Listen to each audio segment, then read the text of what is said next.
Oke, sip. Assalamualaikum warahmatullahi wabarakatuh. Selamat malam. Selamat malam semuanya. Buat yang sedang hadir, siapa Kak Rupini sama Kak Helnida ya? Iya, baik. Oke. Dan mungkin nanti juga akan menonton rekaman dari web kita pada malam hari ini. Oh ya, pertama-tama mungkin saya perkenalkan diri dulu ya. Mungkin siapa tahu belum kenal atau tidak sempat nonton video perkenalan. Ya, nama saya Kasliono. Saya biasa dipanggil Pak Ion atau Ion gitu ya. Nanti silakan teman-teman menyesuaikan aja.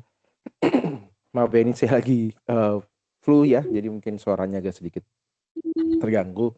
Mohon maaf sekali. Oh ya, hari ini kita kan spesifik langsung bahas ke tugasnya. Saya lupa apakah Kak, saya panggilnya Kak, Mbak, Mas atau Mbak atau Bu nih. Aduh, saya takut salah nih. Lebih enaknya gimana? Apakah sudah dikumpulkan tugasnya atau belum? Saya belum mengumpulkan, Pak, karena saya kurang mengerti dalam tugas satu, Pak. Oke, siap. Ini berarti pas nih, pas berarti. Ya, Kalau Pak. Kak Mau Rupi nih gimana? arahan ya, Pak. Gimana? Siap. Dengan arahan tugas satu ya, Pak. Siap. Kalau Kak Rupi ini apakah masih? Kak Rupi ini kan lagi AFK mungkin ya. Sudah mungkin nanti bisa nonton rekamannya aja.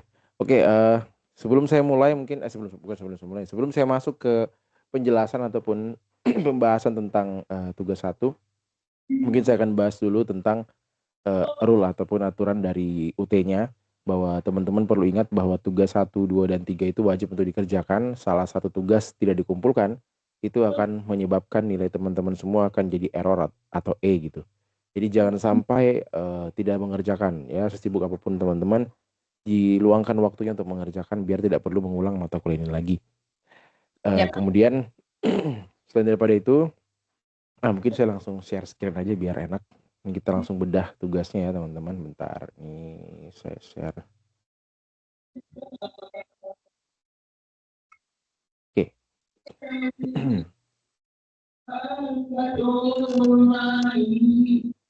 Oke, apakah sudah tampil di monitor teman-teman semua? Sudah ya? Sudah, Pak. Sudah. Oke, kita bahas dulu dari tugasnya. Nah, tugasnya sini sebenarnya tidak banyak ya, hanya 2 nomor aja atau 2 pertanyaan aja. Yang pertama, teman-teman semua diminta untuk mensimulasikan bagaimana serangan terhadap jaringan, yaitu dengan menggunakan Wireshark ya, praktikum sniffing. Jadi jenis serangan adalah sniffing dengan menggunakan tools yang namanya Wireshark. Nah, yang kedua adalah serangan-serangan terhadap sistem server atau aplikasi, yaitu praktikum cracking password. Jadi ini spesifik kepada bagaimana mengcrack sebuah password yang ada gitu. Jadi kita sudah menemukan hashnya, terus kita mau crack passwordnya. Nah ini sebenarnya ini kan dia pertemuan keempat ya. Jadi ini sebenarnya runut teman-teman dari aktivitas pembelajaran yang pertama. Jadi jangan lupa dibaca materinya semuanya. Dan kalau memang ada yang ingin ditanyakan, ya silakan digunakan fitur diskusi ya di tiap sesi. Saya lupa lagi. Kayak di tiap aktivitas belajar itu ada diskusi kalau saya tidak salah ingat ya. Oh enggak semua ya ternyata. Nanti di apa namanya, di yang ada diskusinya, silakan aja kalau masih bisa untuk diisi, langsung isi saja. Ini kayaknya tidak ada ya, di awal-awal aja berarti. Oke. Nanti boleh juga mungkin kalau misalnya ada pertanyaan bisa langsung lewat message ini, tapi kayaknya saya tidak sarankan sih karena tidak terekam bukan tidak terekam ya, terekam cuman bukan bagian dari pembelajaran gitu. Jadi saran saya langsung aja komen di bagian aktivitas belajarnya gitu ya. Kayaknya diskusi ada batas waktu ya, nanti dimanfaatin aja pertanyaan di sana.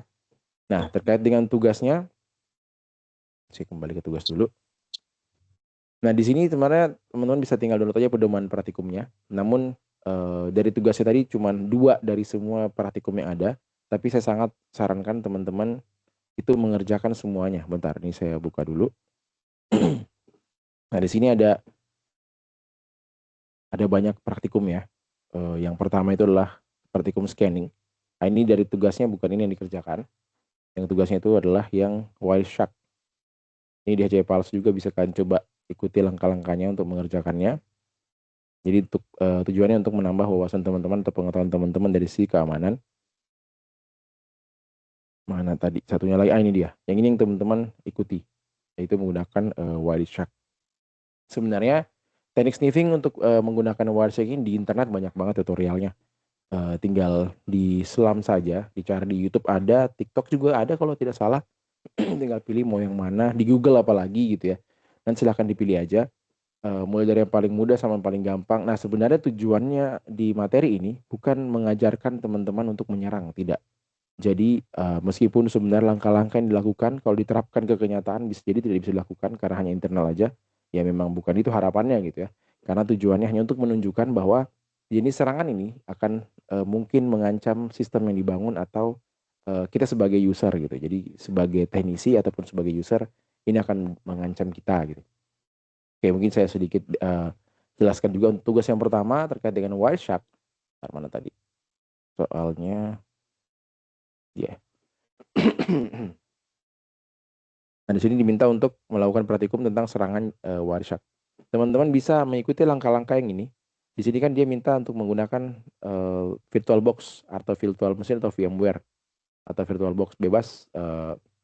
Silahkan mau pakai yang mana silahkan. Cuman kalau yang di tutorial ini kita harus menyiapkan 2 OS. Berarti dalam VirtualBox-nya harus ada beberapa OS dan otomatis laptopnya harus yang mumpuni juga karena lumayan berat. Saya sarankan kalau laptopnya tidak terlalu mumpuni atau dalam artian speknya tidak terlalu tinggi, saran saya jangan install Windows 10. Langsung aja pakai Windows 7 yang paling lama. Di internet banyak kok. Silahkan download aja. Saya tidak akan mempermasalahkan sumber downloadnya ya. Jadi silahkan masing-masing aja. Mau ori tidak ori ya kan tujuannya tadi kita praktek. Namun saya tidak rekomendasi tidak ori ya, cuman ya tadi saya tidak akan membatasi soal itu. Nah, pakai Windows 7 supaya lebih ringan. Jadi bisa jalankan 2 OS ataupun 3 OS di sana. Baru kalian coba ikutin langkah-langkah ini. Kalau memang mau ikuti langkah-langkah ini ya. Sebagai bahan praktikumnya. Karena tujuannya untuk memberikan gambaran bahwa Wireshark itu seperti ini loh cara nyerangnya, dampaknya seperti ini, yang dicuri adalah ini aja. Nah, saya jelaskan dulu sedikit. Cara lainnya selain daripada di sini, saya juga menerima kalau teman-teman ada berapa yang saya cek dia pakai website dari VBSCA ya. Nah, ini web VBSCA. Jadi boleh juga. Cuman kayaknya nih kadang bisa diakses, kadang tidak bisa diakses ya. Sama kayak ini tes PHP full web ini kadang bisa kadang nggak bisa. Ini kalau bisa saya langsung kasih tutorial nih. Tapi kalau tidak bisa nanti silahkan dieksplor kembali ya. Oh, kayak nggak bisa ya, saya nggak bisa akses.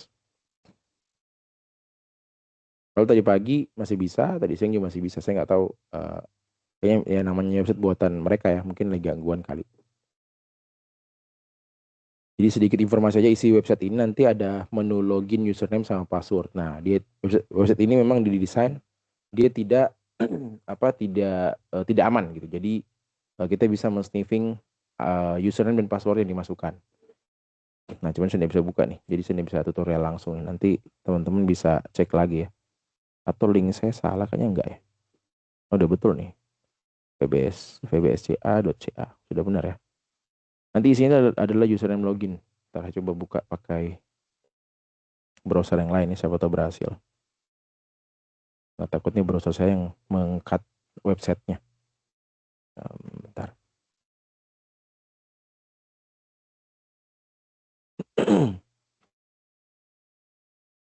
Oke, saya pakai web browser lain bisa. Sebentar ini saya share screen lagi.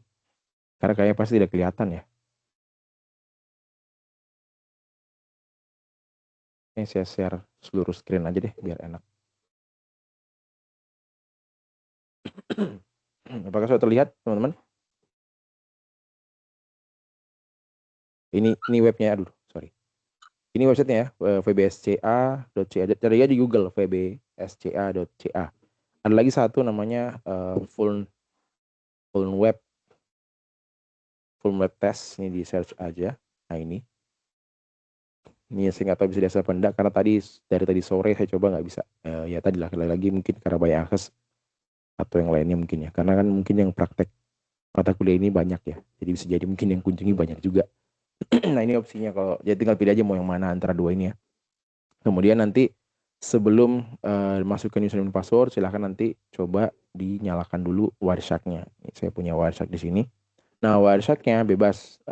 Mau pakai Wireshark yang di Windows silahkan. Mau pakai Wireshark yang di Kali Linux juga boleh ya. Nah, terus tinggal pilih nih, mau yang mana yang lagi ada grafiknya tuh. Nah, berarti kalau ada grafiknya berarti dia lagi capture, bisa capture jaringannya. Nah, kita pilih yang WiFi aja. Ataupun adapter silahkan dipilih salah satu, sama aja ya. Oke, saya pilih yang ini. Nah, di sini akan dia mengcapture semua lalu lintas dari jaringan. Jadi sebenarnya tujuan dari tools Wireshark ini sebenarnya bukan untuk menyerang sebenarnya. Diciptakannya bukan untuk itu. Cuman ya disalahgunakan ya. Tujuannya apa? Tujuannya untuk menganalisis jaringan sebenarnya. Jadi dia menangkap apa yang lewat. Ya tujuannya buat teknisi yang membangun jaringan tersebut gitu. Dia akan ngecek ada kelemahan tidak, atau ada kekurangan tidak, atau ada masalah tidak dan sebagainya. Termasuk ada paket yang lost tidak, berapa lama delaynya. Ini bisa dipakai buat itu semua. Nah, cuman lagi-lagi karena sudut pandang yang berbeda, maka ada kemungkinan orang menyalahgunakan ini untuk menyerang. Salah satunya adalah teknik sniffing tadi. Nah, di sini saya kasih contoh.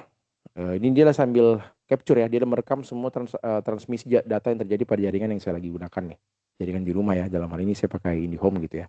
Nah, ini saya buka website ini, yang vbsca.ca. Terus saya coba masukkan news, anggaplah ini sebuah website tertentu ya, buat login. Namun seperti kalian lihat, dia hanya pakai HTTP di sini. Saya nggak tahu kelihatan apa enggak ya. Kelihatan nggak sih? Ini HTTP atau not secure ya. Nah, dia bukan HTTPS. Nah, di sini saya masukkan password misalnya tes gitu ya, username-nya. Terus passwordnya misalkan 1234567 misalkan gitu. Terus saya login. Ini asumsinya saya lagi buka website tertentu gitu ya, yang tidak aman memang websitenya. Oke. Ini nggak usah diabaikan aja ya, karena memang apapun yang saya masukkan dia pasti akan seperti tampilannya. Nah, yang tadi saya inputkan itu sudah lewat ke jaringan kan pasti. Dia sudah melalui jaringan yang telah yang saya gunakan. Dan karena ini saya lagi nyalakan, maka semua lalu lintas yang terjadi atau data yang terkirim tadi akan terekam. Nah, gimana sih cara carinya? Karena tadi saya pakai HTTP, maka saya filter dulu nih. Saya pakai HTTP, itu saya enter. Nah, maka terfilter lah yang banyak tadi. Nah, tinggal cari tuh. Yang kita cari adalah yang login nih. Mana yang login? Nah, ini ada post login, ada dua ya. Ada yang ini sama yang ini. Yang kita cari bukan yang get, tapi yang post. Karena post itu dia ngirim. Berarti dia ngirim ya. Ntar saya sebesarkan sedikit. Kelihatan nggak ya? Udah bisa lagi dibesarin. Bentar. Nah, ini dia. Nah, ini ada yang get, ada yang post. Nah, kalau yang get ini berarti yang saat kita menghubungi websitenya. Saya coba buka HTTP streamnya. Ini nggak ada apa-apa atau nggak ada yang ditangkap ya harusnya ya, karena belum saya login gitu. Oh, sorry, ini udah dapat ternyata. Ternyata di postnya juga dapat nih. Ini dia. Kelihatan enggak? Saya dapat username dan passwordnya tes dan password 567. Nah, tadi ada dua, ada post sama ada get ya. Saya filter ulang lagi. Oh, tadi yang saya buka yang post ya. Bentar. Nah, terus buka follow, terus klik TCP stream boleh. HTTP stream juga boleh, sama aja. Di dalamnya nanti ada password dan username. Nah, ini dia. Ada username dan passwordnya. Tes sama passwordnya 1234567. Nah, ini dia. Jadi teman-teman ini sangat-sangat berbahaya banget ya. Artinya bisa aja kalau kalian lagi internetan dimanapun, apalagi di tempat publik, misalnya di warkop atau di tempat tertentu, ya pastikan bahwa kalian tidak lagi membuka website yang, ntar ini saya lagi buka yang satunya lagi ya, yang post. Ini juga harusnya sama itu ya. Saya dapat username dan juga passwordnya. Nah, ini bahayanya kalau kalian mengunjungi website yang HTTP saja, yang HTTP langsung websitenya, tidak ada S-nya, HTTP secure gitu ya. Atau ada tanda seperti ini, not secure. Ini di handphone, di laptop sama aja. Biasa ada tanda seperti di browser. Ada beberapa browser yang biasa strict, dia tidak langsung bisa buka, langsung ada pemberitahuan, terus kita yang milih mau lanjutkan apa tidak lanjutkan. Nah, itu bentuk dari sistem keamanan dari websitenya untuk mencegah hal-hal yang seperti tadi barusan saya demokan. Artinya tujuan dari Wireshark ini sebenarnya membuat teman-teman memahami bahwa saat kita berinternet atau connect ke sebuah jaringan, kita tidak pernah tahu siapa saja yang menyalahkan Wireshark tadi atau melakukan sniffing tadi. Apalagi di tempat publik, misalnya di warkop gitu ya. Kita kan tidak tahu ya, yang lagi di warkop tadi itu buka laptop itu ngapain gitu. Ya bisa aja dia lagi nyalahin Wireshark. Sehingga ya kita harus hati-hati. Atau ya bijak dalam berinternet.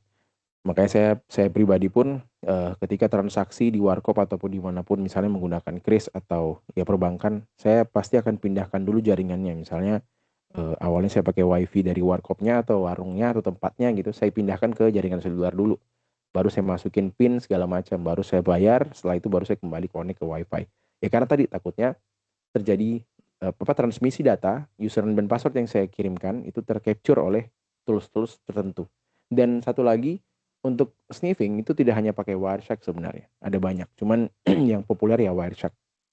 Dan Wireshark tidak hanya dipakai untuk itu, bisa dipakai untuk yang lain juga. Jadi sekaligus mengenalkan kepada teman-teman yang misalkan tertarik di bagian jaringan nanti ya, atau mungkin di tempat pekerjaannya berkaitan sama jaringan.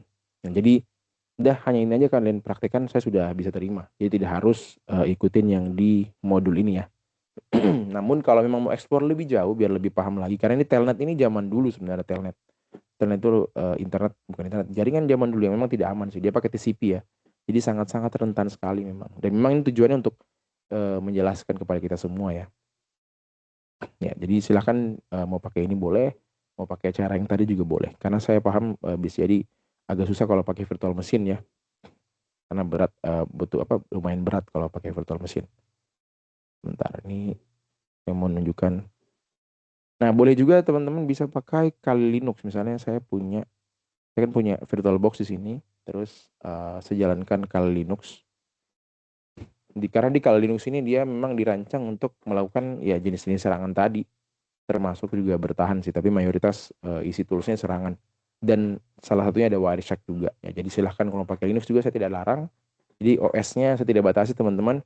Pilih yang kalian bisa kerjakan. Intinya adalah kalian mengerti bagaimana cara kerja dari sniffing, supaya apa? Supaya ada gambaran bahwa jenis serangan itu ada yang seperti itu, sehingga bisa tahu bagaimana cara mengatasinya atau menghindarinya. Udah, itu aja tujuannya. Oh, ini kayaknya ini saya pengalaman sebelumnya juga ya. Setiap saya pakai virtual mesin kayak gini, kursus saya terlempar-lempar. Saya kurang tahu kenapa ini. Oh enggak, udah aman ya. Gitu ya teman-teman. Ini kayaknya tidak perlu saya demokan ya soal Kali Linux, karena penggunaannya sama kok. Dia hanya beda tampilan aja. Nah, biar kalian juga mungkin tahu ya, atau yang nanti akan nonton.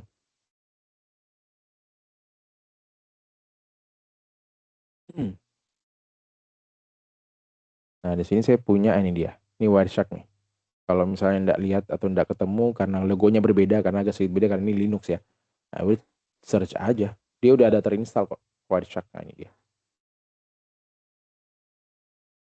Nah, kalau mau pakai VirtualBox ya silakan ya. Sama seperti tadi, lihat aja mana yang ada grafik-grafiknya. Nah, ini masih belum ada sih.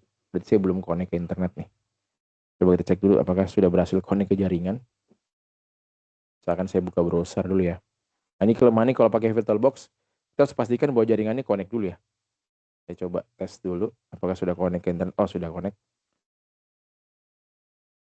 Nah, itu udah ada grafik-grafik. Nah, oke, pilih salah satu aja. Misalkan yang ini saya pilih.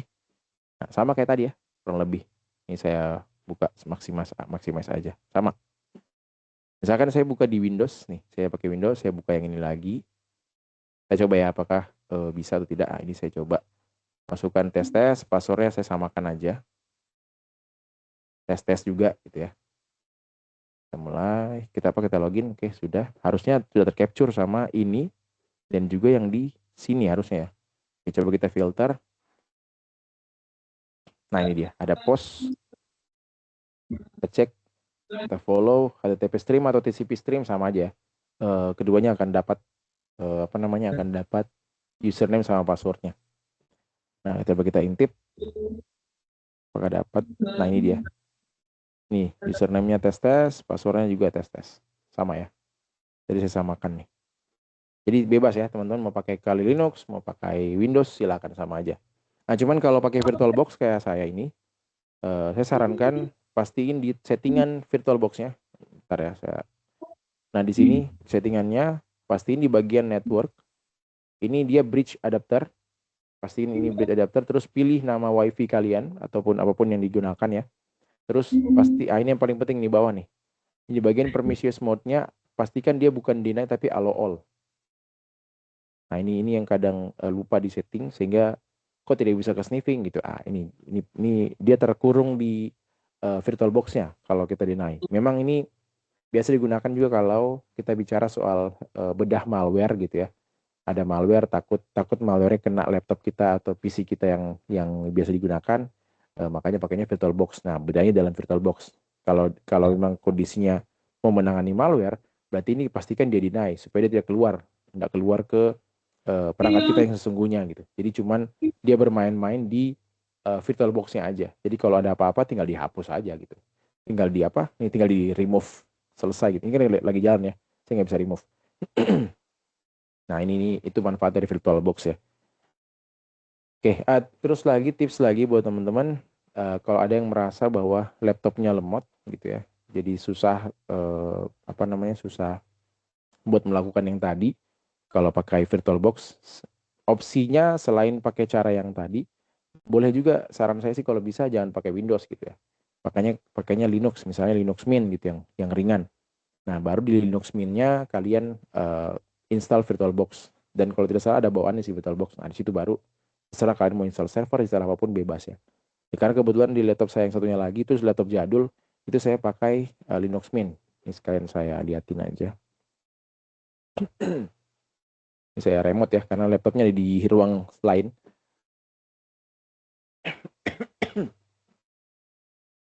Nah, ini dia. Ini laptop saya yang satunya lagi. Nah, ini saya pakai Linux Mint, teman-teman. Nah, ini saya pakai VirtualBox juga. Ini dijalankan beberapa server di sini nih. Ini padahal ini laptop jadul ya, yang dianggap tidak kuat. Tapi setelah saya ganti ke Linux Mint, malah jadi aman-aman aja gitu. Jadi ternyata selama ini yang punya saya ya, kasus saya ternyata yang berat itu adalah OS-nya. Nah, ini CPU saya terpakainya cuma tidak sampai 50% bahkan. Dan RAM saya pun juga cuma 66% karena saya menjalankan 2 server sekaligus. Jadi ini dijadikan home server gitulah intinya. Dan 2 server yang dijalankan ya. Ya karena saya lagi coba-coba aja. Ternyata dugaan saya selama ini benar juga, berarti CPU-nya OS-nya yang bermasalah.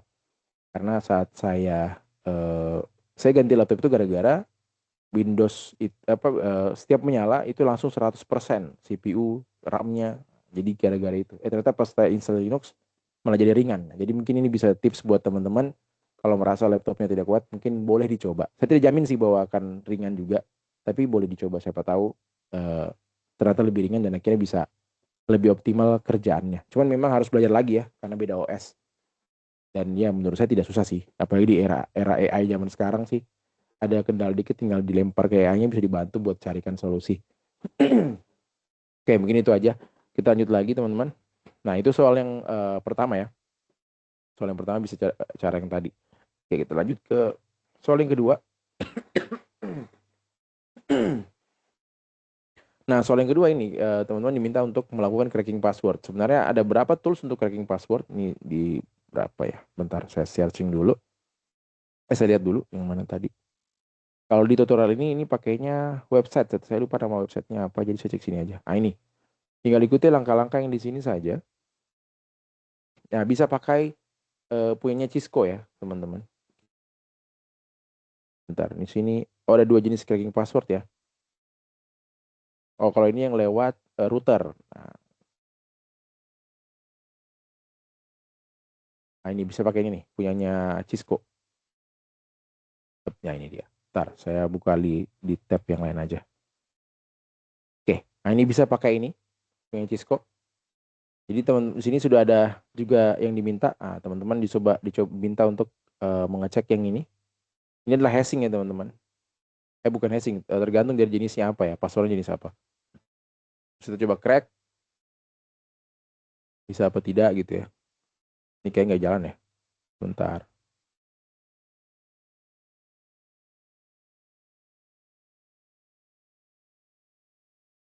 Tipe 7. Nanti kalau misalnya berhasil, dia akan muncul plain text di sini.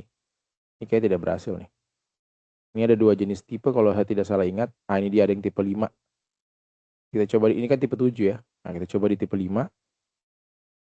Nah, di tipe 5 dicoba brute force. Apakah didapat apa tidak. Plain text-nya. Berarti nggak ada tanda-tanda ya. Nah, ini kayak browser saya bermasalah nih dari tadi. Saya pindah ke coba yang lain. Pindah ke sini dulu ya.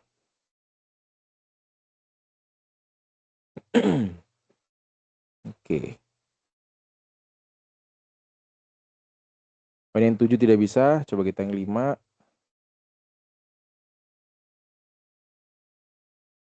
Oke, seperti yang 5 juga tidak bisa. Oke, kalau seperti ini berarti hasilnya tidak bisa ya. Saya lupa apakah cuma saya doang atau memang lagi gangguan ya. Tapi kayaknya memang tidak ada ya hasilnya ya. Jadi cuma itu aja teman-teman. Jadi kalian coba terus masukkan yang ini lagi. Coba lagi di versi 7 sama versi 5 yang tadi. Coba di sini. Nah, ini dapat nih, didapatnya ABCD. Nah, kalau kayak gini berarti di sini ya hasil crack adalah ABCD. Statusnya apa? Statusnya berhasil gitu. Nah, kalau yang tadi awal hasil cracknya tidak ada, tidak ketemu, statusnya gagal kayak gitu ya. Nah, nanti di bagian keterangannya tinggal kasih keterangan aja ini yang tipe 7 atau tipe 5. Cuma seperti itu aja teman-teman. Tidak susah ya. Nah, sama ini juga nih. Jadi nanti 2 kali teman-teman lakukan.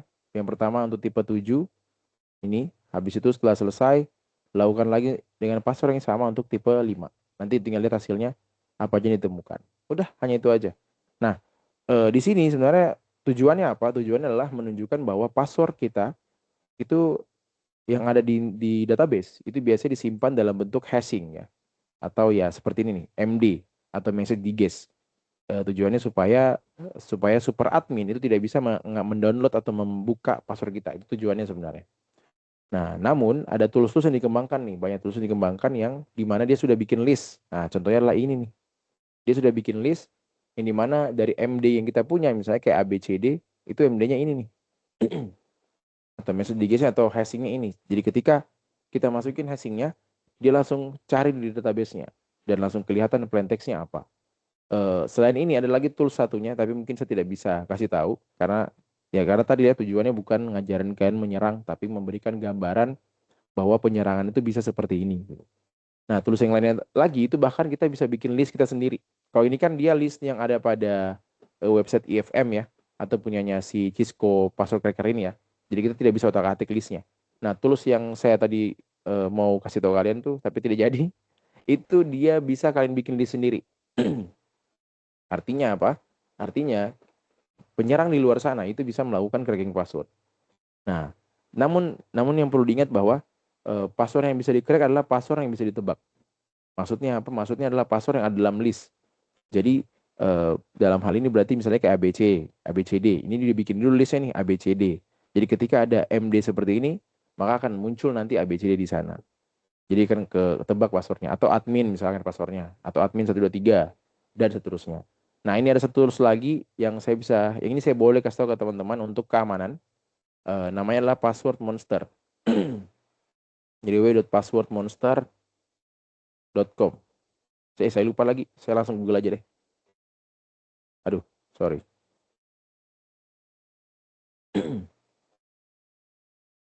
Jadi di search aja di Google password monster. Nah, ini bisa kalian gunakan untuk mengukur sejauh mana tingkat keamanan password kalian. Nah, ini misalkan saya coba masukin ABCD tadi ya. Nah, ini gampang banget di-crack, cuma 0 detik aja.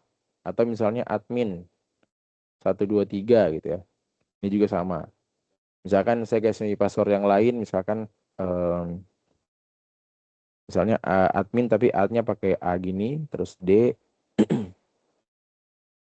admin. Tapi kalau admin sih sudah pasti banyak yang hack ya. 5, 7, 2 jam gitu ya. Tapi tetap aja ini masih kategori password yang lemah.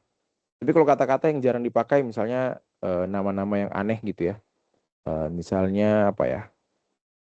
Atau mungkin bukan nama yang aneh. Kalau nama aneh bisa jadi, kalau nama mungkin bisa jadi ketahuan gitu ya. Misalkan bukan nama, misalnya sesuatu yang apa? Bisa nama saya aja gitu ya. Misalnya nama saya nih. Kayak ini butuh waktu 37 karena nama saya sudah pasti banyak di internet ya. Karena di website kampus sudah ada juga. Misalnya 543. Nah, terus ini pakai add, ini pakai 0. Nah, ini dia. Jadi ada estimasi bahwa butuh waktu sekitar 266 tahun untuk membobol password ini. Kalau di brute force gitu ya. Nah, ini artinya password kita lumayan kuat gitu. Nah, ini bisa teman-teman gunakan buat mengecek apakah password yang kalian pakai selama ini itu kuat atau tidak. Bukan cuma itu aja, kalau kalian jadi sebuah administrator sebuah website ataupun jaringan gitu ya, kalian bisa cek tuh di database kalian, apakah password-password dari user kalian itu kuat apa tidak. Nah, kalau pakai yang ini, dia bagus lagi. Jadi hash dari yang ada pada database, kalian tinggal masukin ke sini aja, terus dicek itu ada dalam ada plain text atau tidak. Nah, supaya apa? Supaya ketahuan nih kalau ada user yang menggunakan password yang rentan, bisa langsung dikasih tahu gitu bahwa oh tolong diganti atau diupdate. Misalnya pakai tanggal lahir atau jangan pakai admin 123 dan sebagainya. Oke ya. Nah, tugas duanya cuma itu aja teman-teman. Hanya melakukan simulasi seperti ini untuk menunjukkan bahwa password tadi bisa di crack dengan hanya melihat hasil apa namanya hashingnya saja. Karena dalam database itu disimpannya bukan password utuh tetapi hashingnya. Jadi kalau password kita lemah, maka si teknisinya itu bisa melakukan pencurian password dan mengcrackingnya. Cek. Oke, mohon maaf di sini lagi hujan deras. Saya nggak tahu apakah tembus suaranya, kayaknya tembus ya. Ada pertanyaan mungkin? Dengar. Dengar ya. Ya ada pertanyaan mungkin sejauh ini? Itu nomor 2 ya. Jadi sudah beres sih. Ada pertanyaan?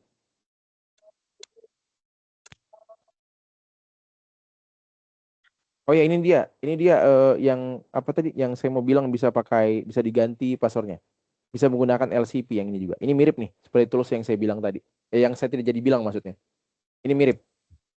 Tapi kayaknya kalau LCP ini saya nggak tahu apakah masih bisa download atau tidak. Cuman kalau kalian googling pasti ketemu. Nah ini cara kerjanya bikin dictionary dia. Kita bikin kamus yang berisi password sama hashingnya gitu. Jadi ketika ada hashing kita masukkan, dia akan nyari. Cuman tadi lagi-lagi itu akan membebani kerja dari laptop kita. Dia akan menggunakan CPU sama RAM buat ngecek semua datanya.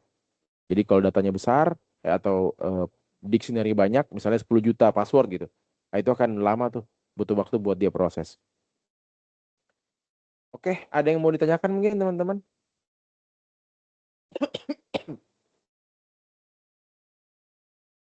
Ada? Belum ada? Oke, sambil menunggu mungkin, ya silakan.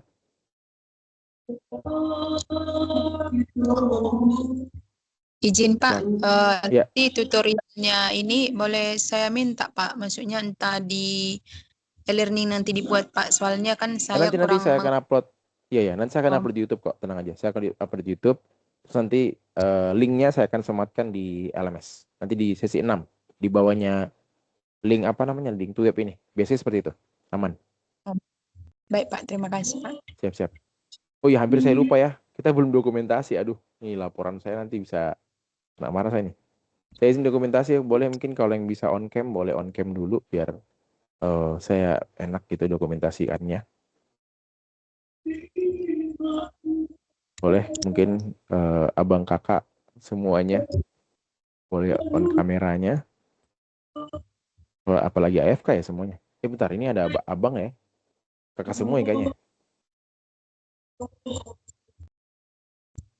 Boleh on kameranya. Oke, kayaknya masih di luar mungkin atau lagi AFK ya, nggak apa-apa. Oke, saya izin capture ya. Oke, saya hitung 1, 2, 3. Oke, sekali lagi, bentar.